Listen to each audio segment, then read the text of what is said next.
एक ज्ञान और अज्ञान के बीच में बहुत पतली सी एक लाइन होती है। एक पूरी तरह से रात को हम कहेंगे कि absence of light, absence of light ही अंधेरा होता है। उस अंधेरे को ही हम अज्ञान के रूप में लेते हैं। और अंधेरे में प्रकाश करने के लिए प्रयत्न करना पड़ता है। कोई दिया जलाना पड़ता है, कोई लाइट जलानी पड़ती है। और दिन में प्रकाश स्वाभाविक होता है। हमारी जो यात्रा है, अध्यात्म की यात्रा, वो है तमसो माँ ज्योतिर्गमय। तम यानी अंधेरा से मुझे प्रकाश की ओर जाना है। ये है हमारे अध्यात्म का मूल मंत्र। अब सभी के अध्यात्म के अलग अलग अनुभव हैं। किसी ने कोई किताब पढ़ी है, किसी ने एक भी किताब नहीं पढ़ी, किसी ने 10 किताबें पढ़ी हैं। किसी ने ध्यान किया भी तो कुछ थोड़ा किया, और किसी ने 10 साल या 20 साल का ध्यान का अनुभव है। किसी को किसी गुरु से मिलने का अवसर नहीं मिला, और कोई किसी गुरु के बहुत ज्यादा नजदीक रहा, उससे सीखता रहा। तो अध्यात्म हमको इस संसार के जो अंधकार से हम प्रभावित हो रहे हैं, हम जिसको वास्तविकता समझ रहे हैं, उससे हमको अध्यात्म के प्रकाश की ओर हमको जाना होता है। ये जो रात को हम बैठकर यहाँ सेशंस करते हैं, बात करते हैं, हर दिन कोई ना कोई आके आपसे कोई बात करता है। ये कोई टाइम पास करने के लिए या मनोरंजन करने के लिए कि चलो और कोई काम नहीं है तो यहाँ बैठ के कुछ बातें कर लेते हैं, ये वो बातें नहीं है। यहाँ वही लोग अपने समय का उचित उपयोग कर पाएंगे जो पहले तो अपने अंदर की सभी ऑब्स्टेकल्स, यानी जो उन्होंने खुद ही दीवारें खड़ी कर रखी हैं कि इस दीवार के पार कुछ भी नहीं है। हम अपने अज्ञान से अपनी ही दीवारें खड़ी करके अपने चारों तरफ एक घेरा बना लेते हैं, और उस घेरे के अंदर सुरक्षित और आनंद में महसूस करते हैं कि बस ये जो मैं जानता हूं, ये फाइनल नॉलेज है। इसके बाहर कोई नॉलेज नहीं है, और इसके बाहर जो भी कोई बोल रहा है वो सत्य नहीं है, क्योंकि सत्य तो मैं जानता हूं। तो एक तो अपने इस अहंकार ने हमें बंधन में बांध रखा है। अहंकार किस चीज का होता है? ये मेरा शरीर है, मैं इतना पढ़ा लिखा हूं, मैं इस पद पे काम करता हूं, मेरे माता पिता अगर कोई बड़े पद पे रहे हैं तो वो थे, बल्कि अगर वो गांव के जमींदार थे तो वो चाहे 4 पीढ़ी पहले थे, लेकिन आज भी वो उसको जी रहे होते हैं। तो इस संसार की जो भी चीजें हैं उनको अपने अंदर इस तरीके से संजो के रखते हैं जैसे वो बहुत कीमती सामान हो। जैसे घर में हम रखते हैं ना, ये सोना है, ये चांदी है, ये हीरा मोती है, ऐसे लॉकर में उसको रखते हैं। अहंकार एक ऐसी ही चीज है जिसको हम अपने अंदर बहुत संभाल कर रखते हैं। लेकिन ये एक ऐसी चीज होती है कि जो फिर किसी और को अंदर नहीं आने देती, न ज्ञान को, न समझ को।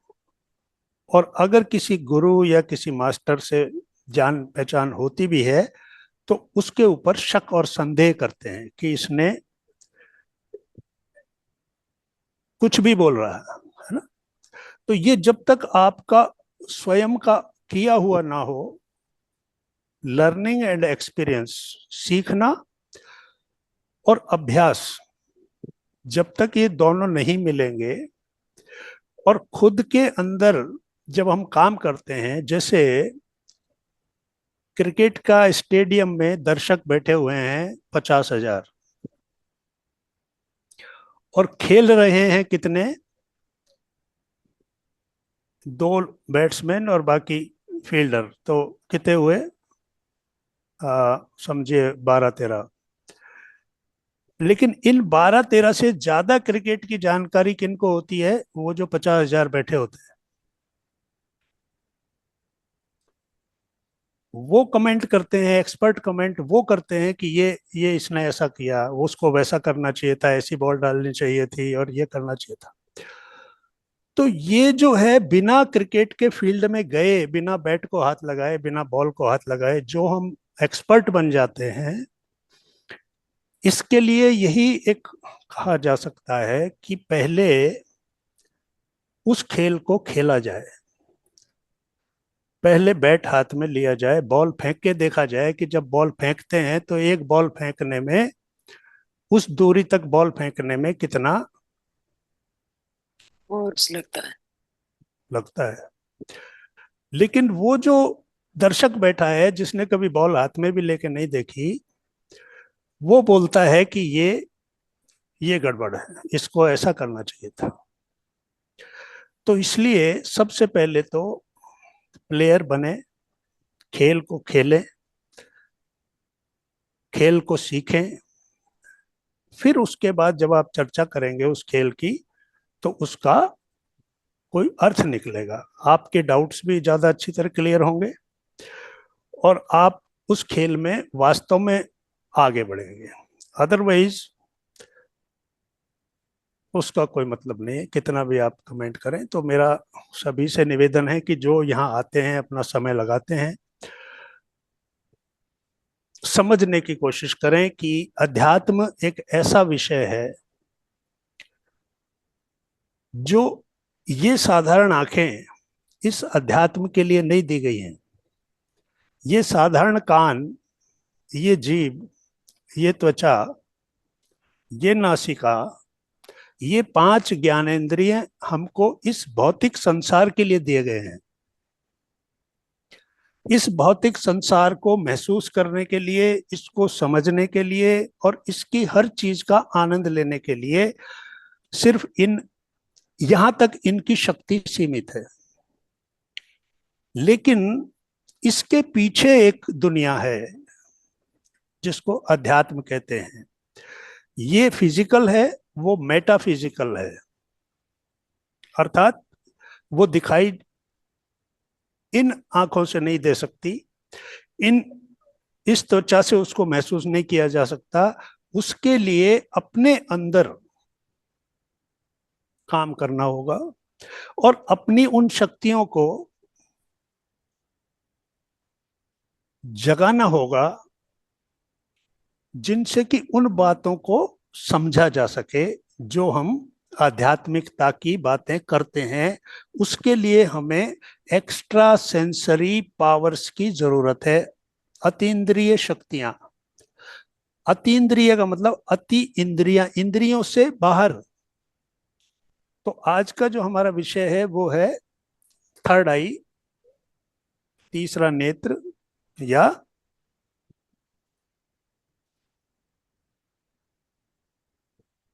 वो शक्ति जो हमें कुछ ऐसी पावर्स देती है जो हम उस अध्यात्म जगत में प्रवेश कर सकते हैं। ये शक्ति सहज नहीं है, ये ऐसी शक्ति नहीं है जिसे कोई भी कैसे भी घूमता हुआ प्राप्त कर ले। ये तपस्या की चीज है। तपस्या का भी कोई गलत अर्थ ना लगाएं कि तपस्या क्या होती है। तपस्या का मतलब हार्ड वर्क करना, उसके लिए समय देना। तप शब्द होता है, तप का मतलब कष्ट उठाना। तो उसके लिए कष्ट जो उठाएगा उसको वो चीज मिलेगी। ये एक सीधा प्रिंसिपल है। जो चीज चाहते हो उसके लिए पहले कष्ट उठाना पड़ेगा। आध्यात्मिक ज्ञान चाहते हो, उसके लिए काम करना पड़ेगा। बहुत सारी आध्यात्मिक किताबें पढ़नी पड़ेंगी, ध्यान करना पड़ेगा, मास्टर्स और गुरुओं से मिलना पड़ेगा, उनसे अपने डाउट्स पूछने पड़ेंगे और धीरे धीरे आपके अंदर एक आत्म जागरण की स्थिति आएगी। आपको समझ में आएगा कि ये जो दुनिया चल रही है और ये जो मैं चल रहा हूं, मेरे जन्म के पीछे एक फोर्स है, कोई ताकत है। मैं इस संसार में इस रूप में कैसे आया, एक पर्टिकुलर माता पिता मुझे मिले, वही मेरे माता पिता क्यों हुए, उन्होंने मेरे साथ जो भी अच्छा या बुरा किया, मुझे बनाने के लिए मेहनत की, या कुछ बुरा अनुभव आपको हुआ, ये सब क्यों हुआ, इसके पीछे क्या कारण है। जब आप बड़े हुए, आपका काम मिला, आपने कोई नौकरी करी, यही पर्टिकुलर नौकरी क्यों, यही पर्टिकुलर काम क्यों, इतनी सारी दुनिया है, मेरे लिए यही क्यों। तो ये सब चीजें जो है, ये वो दुनिया से आती हैं जो दुनिया हमें दिखाई नहीं देती। उस दुनिया में जाने के लिए हमें एक शक्ति दी गई है,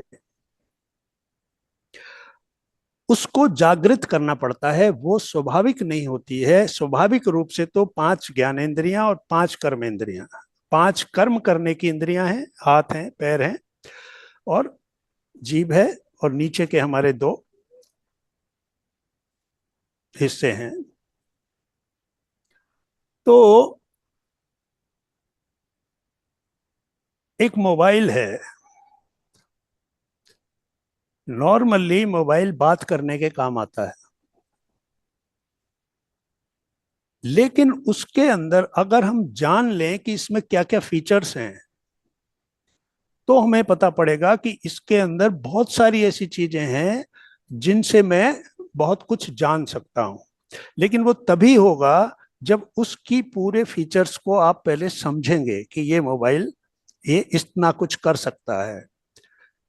उसके अंदर जीपीएस है, आप कहीं भी जाने के लिए उससे रास्ता पूछ सकते हैं। उसके अंदर व्हाट्सएप है, कितनी तरह की चीजें आप ले सकते हैं, उसके अंदर और बहुत कुछ है। इसके अलावा उसके अंदर एप्स डाउनलोड करने का एक ऑप्शन है। आपने कोई पर्टिकुलर ऐप डाउनलोड किया तो उससे एक नई ज्ञान की एक दरवाजा खुल गया। आपने अगर चैट जीपीटी जो आर्टिफिशियल इंटेलिजेंस है उसका अगर डाउनलोड कर लिया, तो वो एक नई दुनिया आपके सामने खुल गई। तो यहाँ पर जो बात है कहने की वो ये कि मोबाइल वही है, एक आदमी उसका सिर्फ बात करने के लिए यूज कर रहा है और उसको रख देता है, और वो ये मान के चलता है कि इसका और क्या कर सकते हैं, बस ठीक है, बात करने के काम आती है। दूसरा आदमी ने उसके फीचर्स को समझ के, अब वो बैंकिंग भी उसी से करता है, बातें उससे करता है, मैसेज उससे देता है, ईमेल करता है, कितनी ऐप डाउनलोड करके उनसे पढ़ाई कर लेता है। तो ये दोनों के बीच जो फर्क है वो यही है कि एक ज्ञान से एक्सेस करने की शक्ति प्राप्त कर चुका है, उसको ज्ञान हुआ, और वो अब बहुत सारी चीजें एक्सेस कर सकता है। एक्सेस का मतलब है पहुंच, उसकी पहुंच वहां तक हो गई है, वही एक मोबाइल। और एक व्यक्ति जो कि ये जानना ही नहीं चाहता कि मुझे क्या क्या इससे सुविधाएं मिल सकती हैं, और वो अपनी बात करके खुश है। तो इस तरीके से ये जो शरीर है, एक तरीका ये है कि इसके साथ बहुत सरल तरीके से जिया जाए। भोजन कर लिया, अपना काम करके आ गए, अपने घर का काम किया, और निद्रा में चले गए, और जीवन में पूर्ण संतुष्ट है। ये संतोष का एक तरीका है कि हमको उस मोबाइल से सिर्फ बात करनी है और कुछ नहीं करना है। और दूसरा ये है कि हमें ये जानना है कि ये जो शरीर है इसके अंदर वो क्या क्या शक्तियां हैं जो सोती हुई हैं, जो सोई हुई हमारे पास आती हैं, और उनको हमें जागृत करना पड़ता है, उन्हें जगाना पड़ता है। और उस जगाने की टेक्निक को ही स्पिरिचुअल इंटेलिजेंस कहते हैं, आध्यात्मिक बुद्धिमत्ता। हम सांसारिक बुद्धिमत्ता को इतना बड़ा समझ लेते हैं।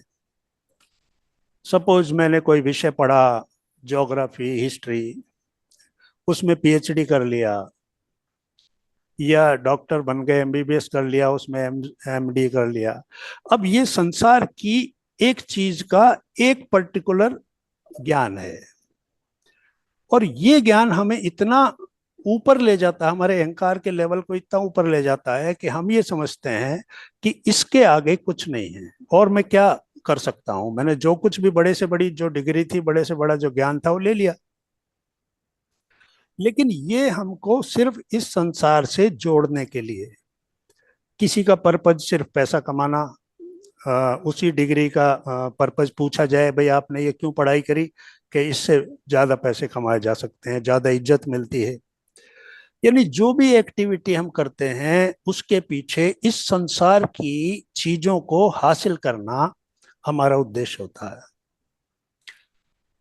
भौतिक सुख, सुविधाएं, धन, ऊंचे लोगों से रिश्ते, बड़े उसमें बड़ा खुश होते हैं भाई, वहाँ वहाँ वो मेरे घर में फंक्शन हुआ, वो लोग आए, मतलब ये बड़ा एक उसकी बात है, प्रतिष्ठा की बात है। तो इस संसार में यश प्राप्त करना, प्रतिष्ठा, कीर्ति, मेरा नाम होता है, मैं ये हूं, मैं वो, ये एक तरीका है जीने का। क्योंकि मुझे इसके अलावा कुछ जानने की जरूरत ही नहीं है, मेरा जीवन बढ़िया चल रहा है, आनंद में है, मुझे क्या करना है, मैं क्यों उसके पार देखूं, उसके पार देखने की जरूरत क्या है। अर्थात मैं इस मोबाइल से बात करता हूं, इसके अलावा मुझे इसमें और ज्यादा जानने की जरूरत क्या है। लेकिन ये जो शरीर मिला, इस पर्टिकुलर तरीके का शरीर, इस पर्टिकुलर घर में मैं आया, इस पर्टिकुलर तरह की बुद्धि मेरी है, इस चीज में मेरा इंटरेस्ट है, ये सब कहाँ से आ रहा है? क्या ये एक संयोग है कि मैं किसी भी घर में पैदा हो गया? क्या ये एक संयोग है कि एक खास तरह का शरीर मुझे मिला? हर चीज के पीछे कोई कारण है, और वही कारण जानने के लिए हम स्पिरिचुअल इंटेलिजेंस को जानना चाहते हैं, आध्यात्मिक बुद्धिमत्ता को प्राप्त करना चाहते हैं। और आध्यात्मिक बुद्धिमत्ता को प्राप्त करने के लिए हमारे पास कम से कम तीन तो जरूरी चीजें हैं। उसमें एक है ध्यान के द्वारा अपने अंदर जाना और अपने अंदर की शक्तियों को जागृत करना, जिसमें कुंडलिनी शक्ति भी होती है, सारे चक्र होते हैं, उन सारे चक्रों को जागृत करना, उनकी ऊर्जा को बढ़ाना। और फिर ये हमारा थर्ड आई, तीसरा नेत्र, ये भी एक चक्र है, आज्ञा चक्र है। ये पूरे सभी जो चक्र हैं उनको भी नियंत्रित करता है, इसलिए आज्ञा चक्र बोलते हैं। इसके अंदर कोई एक विशेष ऐसी शक्ति दी गई है कि ये हमारे जितने भी हमारे चक्र हैं हमारे शरीर में, वो ग्लैंड्स से जुड़े हुए हैं, एंडोक्राइन ग्लैंड्स बोलते हैं। तो हर चक्र, 7 चक्र हैं और ये सभी ग्लैंड से जुड़े हुए हैं। ये जो ग्लैंड्स हैं ये हार्मोन्स सीक्रेट करते हैं, और उन हार्मोन्स से कोई पर्टिकुलर ऑर्गन जो शरीर का है वो काम करता है। और अगर कोई चक्र ब्लॉक हो जाए, उसकी ऊर्जा रुक जाए, तो वो पर्टिकुलर ग्लैंड जो उस चक्र से जुड़ा हुआ है वो ग्लैंड भी काम करना कम कर देता है या बंद कर देता है, और उसका सिक्रेशन हार्मोन का जो है वो भी कम हो जाता है। तो वो जो ऑर्गन उसकी इंतजार कर रहा है कि ये हार्मोन मिले जिससे कि मैं अपना काम करूं, तो वो भी काम करना बंद कर देता है या कम कर देता है।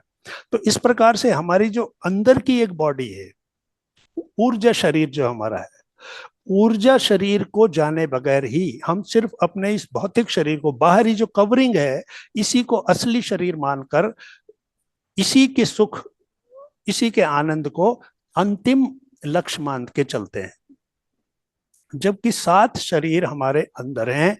ये एक पहला शरीर जो है ये अन्नमय कोश है जो अन्न से चलता है, लेकिन असली जो शरीर है ये सिर्फ बाहरी है। जो काम कर रहे हैं, हमारी भावनाएं, हमारे विचार, हमारी ऊर्जा, हमारे अंदर जो बीमारियां जो चल रही हैं, अंदर किस हिस्से में क्या चल रहा है हमें नहीं पता, अचानक एक दिन पता चलता है ये हो गया। ये सब कुछ उन 7 शरीरों के अंदर होने वाली घटनाएं हैं। तीसरा नेत्र या ये आज्ञा चक्र, छठी इंद्रिया, इसको छठी इंद्रिय भी कहते हैं, ज्ञान चक्षु भी कहते हैं, त्रिनेत्र भी कहते हैं, और ये शिव जी से ये आया है। मतलब हमारे जो पहले जो ईश्वर जो हैं, जो तीसरा नेत्र जिनका आता है कि उन्होंने तीसरे नेत्र से ये किया वो किया, तो वो शिव का तीसरा नेत्र माना जाता है। शिव जी को त्रिनेत्र मानते हैं। और ये तीनों काल जो है, त्रिकालदर्शी वो व्यक्ति हो जाता है जिसका तीसरा नेत्र एक्टिव हो जाता है, एक्टिवेट हो जाता है। तो ये हमको किससे जोड़ता है? ये है ओपनिंग ऑफ आज्ञा चक्र या तीसरा नेत्र, कंप्लीशन और परफेक्शन, ये 3 स्टेजेस होती हैं जिनसे कि ये तीसरा नेत्र जो है एक्टिवेट होता है। सबसे पहले जब हम लंबे ध्यान करते हैं और हमारे अंदर की जो स्थितियां हैं, हमारे जो 6 शत्रु माने गए हैं, काम, क्रोध, मद, लोभ, मोह और मात्सर्य यानी ईर्ष्या, जब इनको हम कंट्रोल में कर लेते हैं तो ये हमारी ऊर्जा को नकारात्मक तरीके से खराब नहीं होने देते, है ना। जैसे किसी आदमी ने पैसा इकट्ठा किया कि मुझे ये मकान लेना है या कुछ करना है, और घर में एक सदस्य इतना बीमार हो गया कि वो सारा पैसा उसकी बीमारी में लगाना पड़ गया, तो वेस्ट है वो। उसको सिर्फ ठीक करने के लिए वो सब पैसा लगाना पड़ा, क्यों? तो इसी तरह से हमारे शरीर के अंदर जब हम नकारात्मक चीजें रखते हैं तो जो ऊर्जा हम कमाते हैं वो उन के द्वारा सोख ली जाती है। क्रोध करके आप देखिए, कभी 5 मिनट का क्रोध भी अगर कर लिया तो बहुत, उसके फौरन बाद आपको कमजोरी महसूस होगी, आपको वो शक्ति आपके अंदर से नहीं महसूस होगी, और आपको लगेगा कि मुझे बैठना चाहिए। इसी तरह और भी जो चीजें हैं, मोह है, ईर्ष्या है, ये सभी नकारात्मक भाव हैं, और ये ऊर्जा को लेते हैं और बदले में कुछ नहीं देते हैं। बदले में देते हैं एक खराब नकारात्मक इनर एनवायरमेंट, अंतर दशा जो हमारी है ना, अंदर की जो दशा, अंदर की स्थिति जो है वो पूरी तरह से नकारात्मक हो जाती है। इसलिए हमारे संबंध भी खराब हो जाते हैं बाहर से, समाज से। तो फिजिकल, मेंटल और इंटेलेक्चुअल और सोशल, ये चारों जो लेवल हैं ये पूरे प्रभावित हो जाते हैं। शरीर में भी शक्ति नहीं रहती और या कोई बीमारी आ जाती है। मानसिक रूप से मनोरोगी आदमी जैसे हो जाता है तो मन में हमेशा दुख या असंतुष्ट की भावना रहती है। इसी तरह बुद्धि भी पूरी तरह से सही तरह से काम नहीं करती और हमारे रिलेशन भी दूसरों के साथ बिगड़ जाते हैं। तो इसलिए अपने अंदर की स्थितियों को समझकर उस हिसाब से काम करते हैं। तो ये जो हमारा तीसरा नेत्र है, जब हमारे सारे चक्र बैलेंस रहते हैं, ऊर्जावान रहते हैं, तो इस चक्र पे ऊर्जा पहुंचती है। नीचे के चक्र ही ऊर्जा को अगर ले लेते हैं और फ्लो नहीं हो रहा है तो यहां तक ऊर्जा नहीं आती है। तो इसलिए जब नीचे से सभी चक्र संतुलित हैं, ऊर्जावान हैं, तो फिर ऊर्जा यहां तक आती है। और यहां आकर, जब आपको यहां आकर कोई चींटियां सी चलने लगे, कोई प्रेशर सा लगने लगे, कोई ऐसा लगे कि कुछ दर्द हो रहा है, तो वो एक इंडिकेशन होता है कि आपकी थर्ड आई जो है वहां पर कुछ एक्टिवेशन की काम शुरू हो रहा है। तो ये जो जगह है, इस जगह का सबसे ज्यादा इंपॉर्टेंस है, और इसको हम जैसे बिंदी लगाने के लिए भी यहीं पर यूज करते हैं, बिंदी लगाते हैं। इसके साथ ये एक चक्र है, आज्ञा चक्र जो है, और छठी इंद्रिय भी इसको कहते हैं। अ, इसके साथ पीनियल ग्लैंड जुड़ा रहता है। पीनियल ग्लैंड मेलाटोनिन हार्मोन को सिक्रेट करता है, और मेलाटोनिन हमारी नींद को व्यवस्थित रेगुलेट करता है। तो नींद और हम जब जागते हैं तो ये मेलाटोनिन का काम होता है। यही पीनियल ग्लैंड जो है, ये इसका एक काम हुआ, फिजिकल बॉडी का काम हुआ। लेकिन इसी पीनियल ग्लैंड के जागृत होने से हम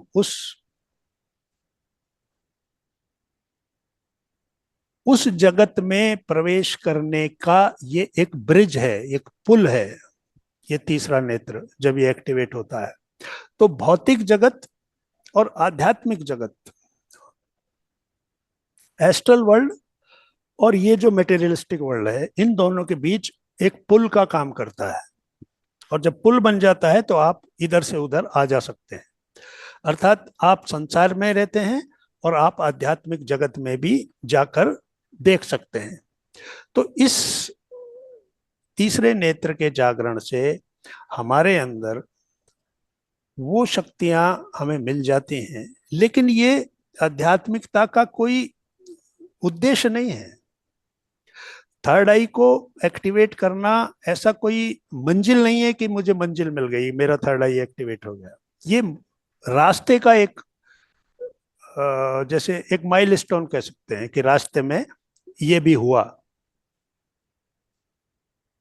लेकिन जाना तो आगे है।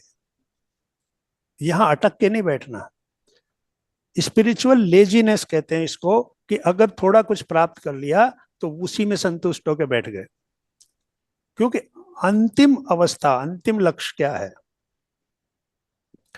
उस परमात्मा को जानना और उसके साथ मिलना, मिल जाना, जिससे कि इस संसार की जो ये आवागमन की हमारी यात्राएं जो चल रही हैं, आते हैं एक निश्चित समय, किसी एक पर्टिकुलर शरीर में रहते हैं, फिर कर्म करते हैं, उन कर्मों का एक बैग बनाते हैं, और वो कार्मिक बैग लेके फिर चले जाते हैं। फिर उस कार्मिक बैग के साथ फिर एक नए जन्म की रचना होती है, उसमें दुख सुख जो भी है वो सब लेकर फिर आ जाते हैं, फिर नए कार्मिक अकाउंट करते हैं, और इस तरह से ये बंधन बंधा रहता है। ये एक साइकिल है, और उस साइकिल के साथ साथ वो जो आत्मा है वो घूमती रहती है। तो ज्ञान और ऊर्जा के साथ हमारी ये जो सोल है, ये अपनी प्रोग्रेस चाहती है। सोल कोई ऐसी चीज नहीं है कि जो जैसी है, जिस अवस्था में है, वैसी ही हमेशा रहेगी। वो इस दुनिया में आती है तो अनुभव के लिए और सीखने के लिए, जिससे कि उसका ऊपर की तरफ ऊर्ध्व गति हो, और वो ये जो सातवां शरीर है, निर्वाणमय शरीर, यहां तक पहुंच सके। और इस शरीर के बाद की जो स्थितियां हैं, वहां तक पहुंच के एक दिन इनफाइनाइट सोल तक पहुंच सके। ट्रांसेंडेंटल सोल और फिर इनफाइनाइट सोल। वो इनफाइनाइट सोल पहुंचने के बाद फिर जैसे हम महाअवतार बाबा जी की बात करते हैं, तो ये इनफाइनाइट सोल्स होती हैं जो उस अवस्था को पहुंच जाती हैं कि उसके बाद वो रहती हैं, लेकिन पूरी तरह से बंधनों से मुक्त। वो जब चाहें, जैसा चाहें वैसा शरीर धारण कर सकती हैं। उनके अंदर वो शक्तियां आ जाती हैं, और वो चाहती हैं कि बाकी जो सोल हैं वो भी प्रोग्रेस करें। तो वो गाइड की तरह, एस्ट्रल मास्टर्स उनको हम कह सकते हैं, वो गाइड की तरह रहते हैं, और वो किसी ना किसी तरीके से हमसे संपर्क करते हैं। तो जब हमारा थर्ड आई एक्टिवेट हो जाता है तो हमारे अंदर कुछ ऐसी शक्तियां आ जाती हैं, जैसे किसी सामने वाले का ऑरा देखना। स्वाभाविक रूप से थर्ड आई जिसका एक्टिवेट हो गया है, वो किसी का भी ऑरा देखकर बता सकता है। ऑरा क्या चीज होती है? हमारे शरीर के चारों तरफ एक इलेक्ट्रोमैग्नेटिक फील्ड होता है, और उसमें वही 7 रंग होते हैं जो इंद्रधनुष में होते हैं। उसी तरीके से ये ऑरा, ये जो 7 रंग है, ये जो हमारे 7 चक्र हैं, इनके ही स्थितियों को बताता है। और थर्ड आई मास्टर जो है वो आपके ऑरा को देखकर ये बता सकता है कि आपके कौन सा चक्र आपका ब्लॉक हो रहा है, किस बॉडी में, क्योंकि इन 7 चक्रों से 7 शरीर जुड़े हुए हैं। तो किस शरीर में बीमारी शुरू हो चुकी है, वहां काले धब्बे दिखाई देते हैं, वो आपके इमोशंस, आपके थॉट्स, आपके बुरे अनुभव, वो सारे उस रूप में वहां आते हैं कि वो उस फ्लो को रोक देते हैं, ऊर्जा के फ्लो को, और वो आपके ऑरा में दिखाई देते हैं। तो वहां पर जो थर्ड आई मास्टर है वो बता सकता है कि आप इस व्यक्ति के साथ ये समस्या है। इसके अलावा उसकी इंट्यूशन पावर, उसके अंदर इतनी शक्ति आ जाती है कि सामने वाला किस विचार से आया है, उसके अंदर क्या भाव है, वो भाव को भी पढ़ लेता है। इसके अलावा वो अपने विचार सामने वाले के मन में डाल सकता है कि तुम ऐसा करो, और वो उस विचार को लेकर वैसा करने लगता है। तो इसलिए ये जो थर्ड आई है, इसके साथ साथ हमारी बहुत सारी शक्तियां आती हैं। इसी में फिर आता है एस्ट्रल ट्रैवल। एस्ट्रल ट्रैवल कुछ नहीं है, हमारा जो शरीर है, इस भौतिक शरीर के साथ, आत्मा के साथ सूक्ष्म शरीर जुड़ा हुआ है। ये सूक्ष्म शरीर, ये एस्ट्रल बॉडी कहलाता है। ये थर्ड आई जनरेशन थर्ड आई एक्टिवेशन का मतलब होता है कि ये ऊर्जा हमारी इतनी बढ़ चुकी होती है कि ये जो हमारा सूक्ष्म शरीर है, ये सूक्ष्म लोक की यात्रा या एस्ट्रल वर्ल्ड की यात्रा करने में सक्षम हो जाता है। और जो योगी हैं, जो हिमालयों में और ऐसी जगहों पर रहते हैं, वो अपने शरीर को एक जगह सुरक्षित रखकर और उस एस्ट्रल ट्रैवल पे चले जाते हैं, और बहुत दूर दूर तक वो घूमकर आ जाते हैं। तो ये सब लेकिन मार्ग की चीजें हैं, रास्ते की चीजें हैं, ये अचीवमेंट नहीं कहे जा सकते। एक योगी के लिए सिर्फ ये एक स्वाभाविक सी बात है कि अगर आप किसी जगह से किसी दूसरी जगह जा रहे हैं, और रास्ते में अगर पेड़ आते हैं तो आएंगे, नदी आती है तो आएगी, पहाड़ आता है तो आएगा। यानी कहने का मतलब यह है कि ये उस मार्ग पे, आध्यात्मिक मार्ग पर आने वाली एक स्थिति है थर्ड आई। अपने आप में ये कोई टारगेट नहीं है।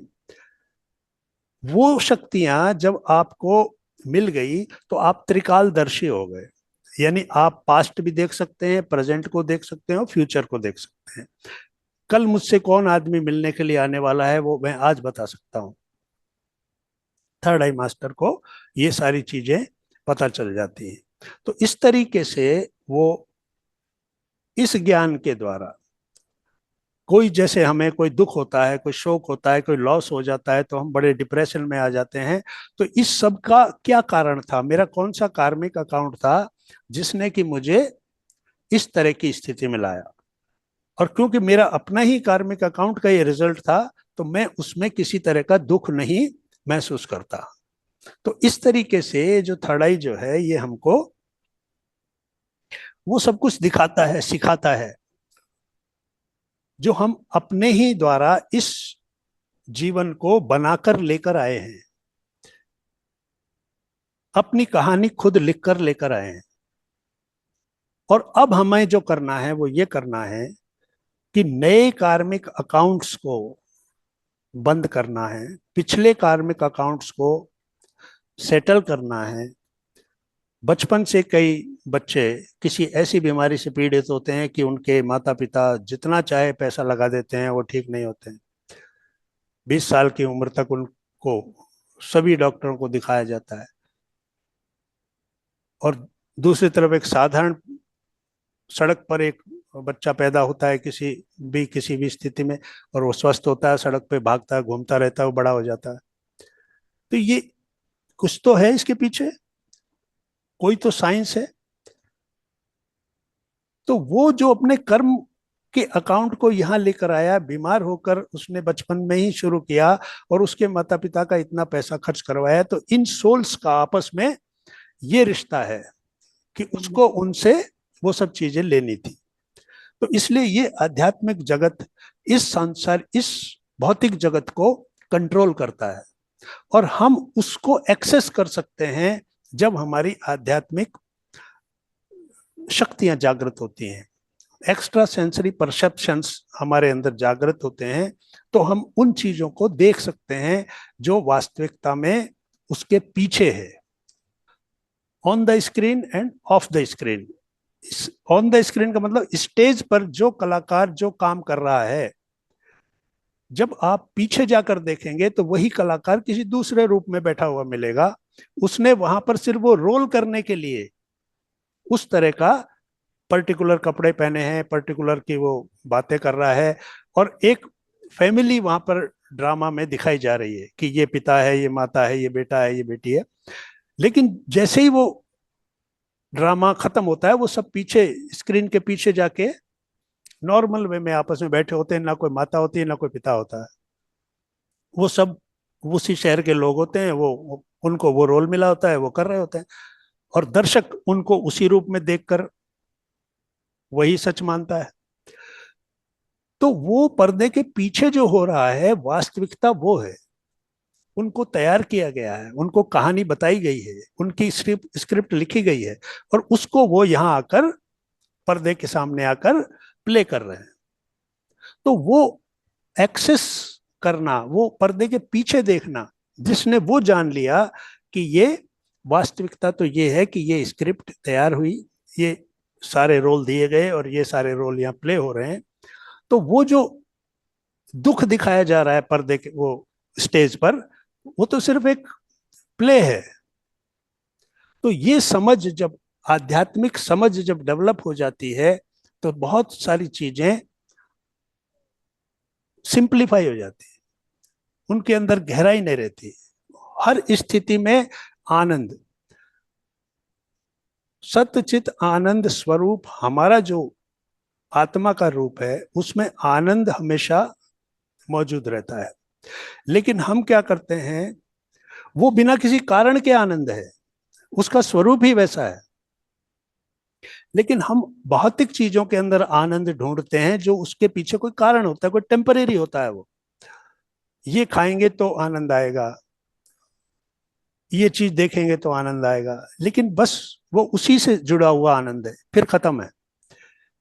लेकिन उस आनंद तक जो अंदर है, उस तक पहुंचने के लिए हमको अपनी एक्सेस बढ़ानी पड़ेगी, यानी हमारी वो शक्ति बढ़ानी पड़ेगी जो हम वहां तक जा सकें। तो अभी हम अध्यात्म के बहुत प्रारंभिक स्तर पे हैं, बहुत प्रारंभिक एबीसीडी लेवल पे। लेकिन फिर यही स्थितियां, अगर एबीसीडी नहीं सीखेंगे तो फिर हम आगे कोई बड़ी डिग्रियां भी नहीं ले सकते। तो पहले तो वही लेना पड़ेगा, तो इसलिए उसको सीखें। ध्यान, स्वाध्याय, यानी उन मास्टर्स की किताबें पढ़ना जिन्होंने अपने जीवन को पूरी तरीके से अध्यात्म को समर्पित किया था। हम लोग दिन भर तो एक साधारण पारिवारिक जीवन जीते हैं, संसारिक जीवन जीते हैं, अपना कारोबार, अपना ऑफिस, अपना ये वो, और फिर हम सोचते हैं कि शाम को ये थोड़ी देर बैठने से हमारा आध्यात्मिक पूरी तरह से विकास हो जाएगा। लेकिन पूरा समय तो हमें अपना पूरा जो है लगाते हैं इस सांसारिक चीजों के अंदर। लेकिन जिन लोगों ने अपने आप को पूरी तरह से आध्यात्मिकता के ही मार्ग पर रखा, उन्होंने जो अनुभव लिए, वो जो किताबें लिखी, योगानंद जी ने जब किताब लिखी तो उन्होंने सारा जीवन अपने गुरु को दिया कि भाई जो आप बताएंगे वो मैं करूंगा, और फिर उसको प्रैक्टिस में लाए। तो उससे जो ज्ञान आया, उससे उन्होंने किताब लिखी योगी कथामृत। अगर आप योगी कथामृत पढ़ेंगे तो कितनी चीजें आपके अंदर जाएंगी, वो कितना बड़ा अनुभव आपके अंदर जाएगा, और वो अनुभव जब आपके अंदर जाके काम करेगा, तब अज्ञान से ज्ञान की यात्रा प्रारंभ होगी। तमसो माँ ज्योतिर्गमय तब शुरू होगा, जब हम उन मास्टर्स की कुछ किताबें पढ़ेंगे। तो वो जरूरी है, ध्यान जरूरी है, ज्ञान जरूरी है। ज्ञान आएगा कहाँ से? पुस्तकों के पढ़ने से आएगा। और फिर सत्संग, सज्जन सांगत्य भी बोलते हैं, सत्संग भी बोलते हैं, ऐसे लोगों के बीच बैठकर चर्चा करना जो खुद इस मार्ग पर है। उन्होंने किसी पुस्तक से कुछ ज्ञान लिया, वो आपको चर्चा की, आपने कुछ पढ़ी, वो बताई। तो इस तरीके से एक दूसरे के रास्ते के कांटे हटाना।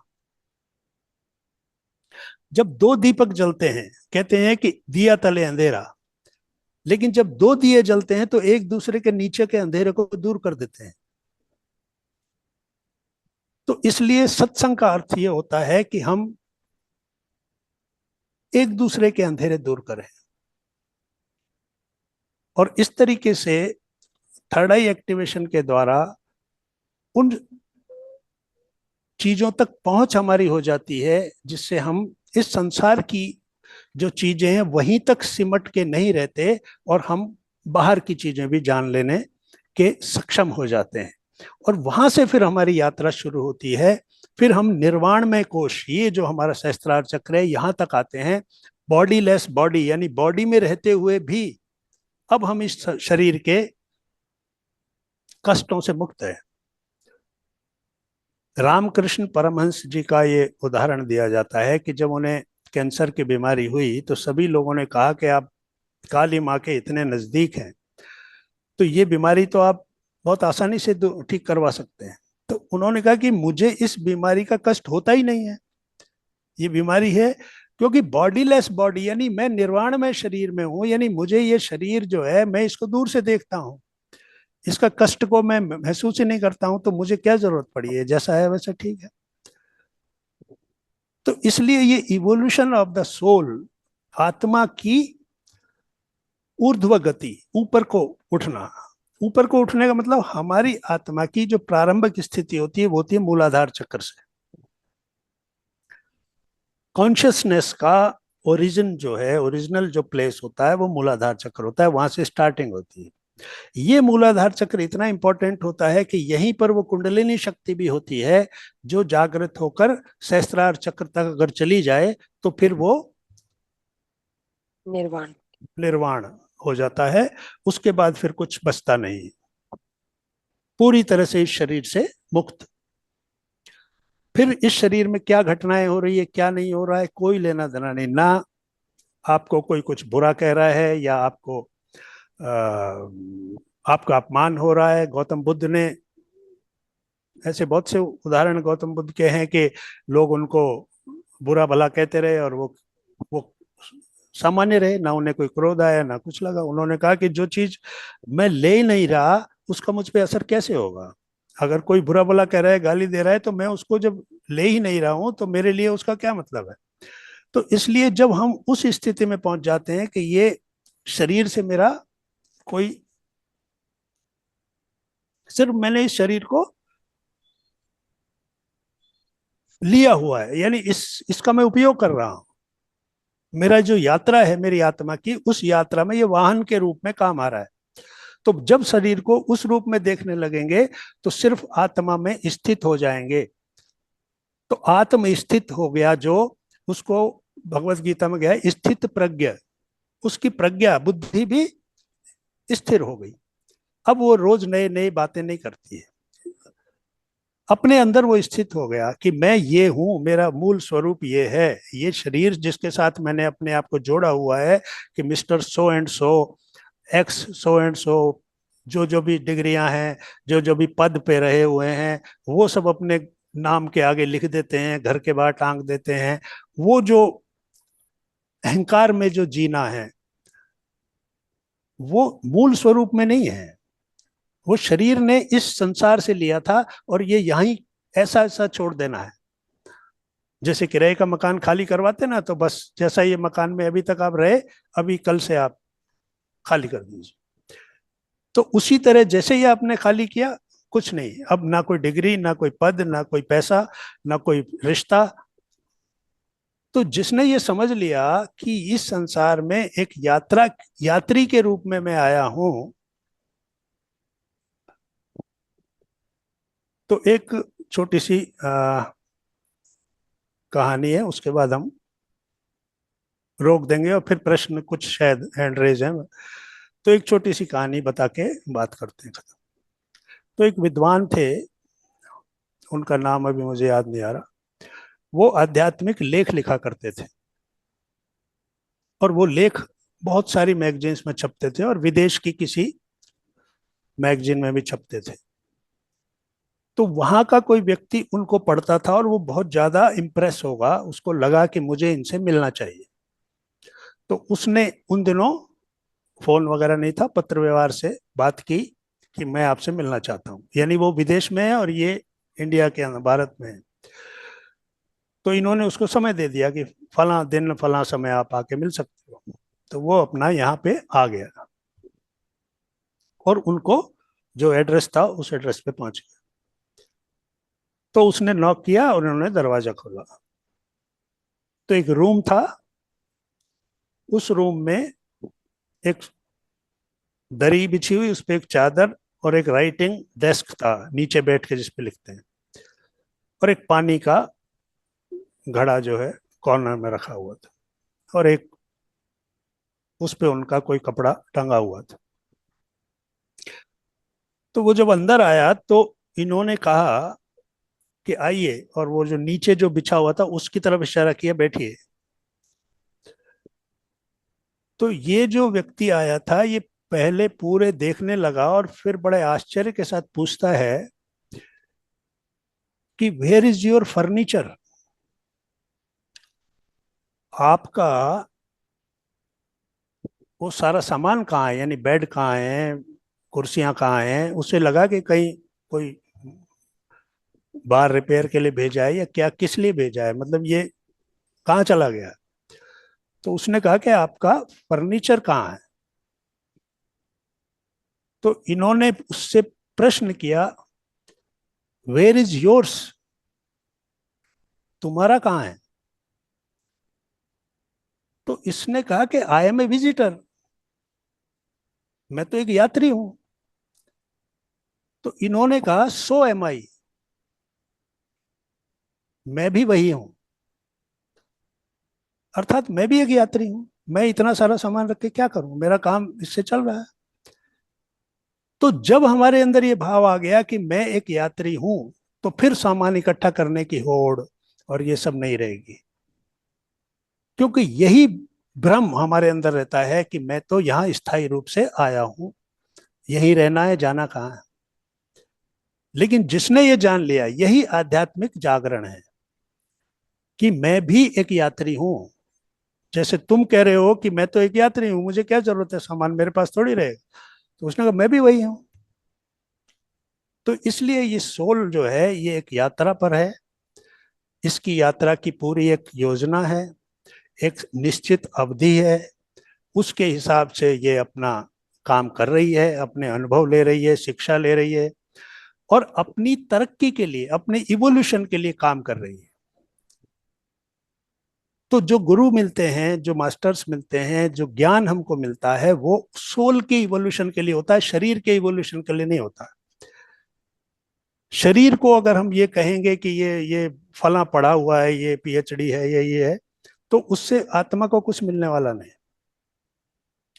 आत्मा, आत्मिक ज्ञान, वो ज्ञान जो है वो मिलता है जब हमारा तीसरा नेत्र एक्टिवेट होता है, बहुत सी चीजें हमें दिखने लगती हैं, पता लगती हैं, एस्ट्रल ट्रैवल जैसे अनुभव हमको होने लगते हैं। तब फिर एक 360 डिग्री पूरा पिक्चर हमारे सामने आती है। तो वहां तक पहुंचने के लिए हमें इन सब चीजों की जरूरत पड़ती है। ध्यान करिए, स्वाध्याय कीजिए, सज्जन सांगत्य कीजिए, लोगों के साथ बैठकर चर्चा कीजिए, और इस तरीके से अपने अंदर के उस अहंकार को, उन शत्रुओं को जो अंदर बैठकर हमारा ही नुकसान कर रहे हैं और हम उन्हें बड़े प्रेम से पाल रहे हैं, उनको बाहर निकालिए। तो अपने आप ही स्वाभाविक रूप से, कुछ लोग कहते हैं कि मैं तो 5 साल से ध्यान कर रहा हूं, मेरा तो थर्ड आई का एक्टिवेशन नहीं हो रहा। और एक व्यक्ति कहता है मैं 3 महीने में मुझे अनुभव हो गया। क्योंकि आपके अंदर की स्थिति क्या है, आपके अंदर क्या हलचल मची हुई है, आपके अंदर की शुद्धता निर्मलता की क्या स्थिति है, उससे आपका थर्ड आई पे काम होगा, ना कि मैं इतने साल से कर रहा हूं। 20 साल बाद भी हो सकता है कि आपको कोई अनुभव ना हो, और 2 महीने में, 1 महीने में भी किसी को हो जाए,